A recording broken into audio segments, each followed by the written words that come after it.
100 दिन पुगेको छैन, हर्क साम्पाङलाई प्रधानमन्त्रीको राजीनामा चाहिएको छ। त्यो पनि 2/3 को करिबको सरकारको 182 सिटका प्रधानमन्त्रीलाई 5 सिटे पार्टीले राजीनामा मागिरहेको छ पटक पटक। न्यायपालिकाले न्याय दिने हो, कार्यपालिकाले काम गर्ने, व्यवस्थापिकाले कानुन निर्माण गर्ने देखि लिएर सरकारलाई डाइरेक्सन दिने। कार्यपालिकाले अहिले काम गरिरहेको छ। कार्यपालिकाका प्रधानमन्त्री मन्त्रीहरू जो पनि हुनुहुन्छ सरकार, उसले काम गरिरहेको छ, निरन्तर खटिरहेको छ। यो सरकार यति खटिएको छ भन्ने कुराको त्यसको सीमा छैन। करिब 10 वर्षमा पुराना पार्टीहरूले लतारेका कामहरूलाई अहिले करिब 1-2 महिनामै करिब समेट्ने प्रक्रियामा त पुर्याइसकेको छ। अझ 30-35 वर्षदेखि यी पुराना पार्टीहरू तल्लो तहमा पुर्याएका कामहरूलाई सिस्टम र ट्र्याकमा ल्याउनलाई दिनरात नभनिकन जति पनि मन्त्रीहरू हुनुहुन्छ यो सरकारमा काम गरिरहनु भएको छ। अर्को व्यवस्थापिकामा जो पनि सरकार पक्षका सांसद हुनुहोस् या विपक्षका, नीति निर्माणका लागि, कानुन बनाउनका लागि छलफलहरू भइरहेको। तर हर्क साम्पाङलाई बालेन शाह आएर बोल्नु पर्यो, बालेन शाहले सम्बोधन गर्नु पर्यो, बालेन शाहले कामबाट सम्बोधन गर्यो, कार्यपालिकाले कामले सम्बोधन गरे हुन्छ। संसदमा आएर पटक पटक मन्त्री प्रधानमन्त्री आउने, भाषण दिने, विपक्षीहरूलाई चुनौती दिनु भन्दा पनि कामले चुनौती दिने हो।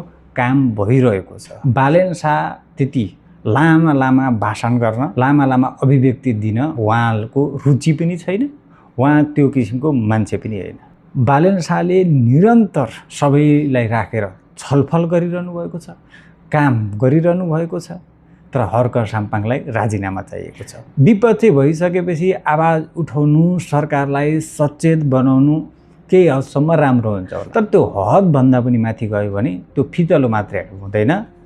त्यो संसदीय अभ्यास नभएको, राजनीतिज्ञमा हुने एउटा गुण पनि नभएको, हावाको तालमा बचपना देखाएर जे मन लाग्दै विरोध गर्दैमा ठुलो मान्छे र पार्टी ठुलो र देशको भविष्यको प्रधानमन्त्री बन्छु भन्ने सपना चाहिँ पुरा हुन सक्दैन। त्यो मैले मात्रै होइन, सबैले निहालिरहेका छन्। 100 दिन पुग्न पाएको छैन।